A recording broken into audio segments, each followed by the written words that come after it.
पैसा रेडी गरेर राख्नुहोस् है, किनभने finally Beni hydro power project लिमिटेडले चाहिँ सर्वसाधारणका लागि निष्कासन गर्ने आइपिओको मिति तय गरेको छ। कम्पनीले यही भदौ 22 गतेदेखि तपाईँ हामी जस्तै सर्वसाधारणका लागि प्रति किता 100 रुपियाँका दरले 8,63,200 किता आइपिओ निष्कासन गर्दैछ र यो आइपिओमा तपाईँले न्यूनतम 10 कितादेखि अधिकतम 10,000 कितासम्म आवेदन दिन सक्नुहुन्छ।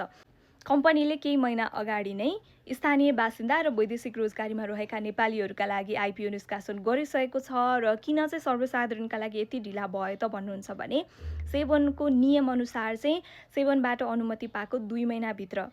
आइपिओ निष्कासन गरिसक्नुपर्ने हुन्छ, तर केही कारणवश चाहिँ समयमा आइपिओ निष्कासन हुन सकेन र फेरि सेबनसँग अनुमति मागेर बल्ल अहिले चाहिँ सर्वसाधारणका लागि यो कम्पनीले आइपिओ निष्कासन गर्दैछ र बेनी हाइड्रो पावरको आइपिओ भर्ने अन्तिम मिति चाहिँ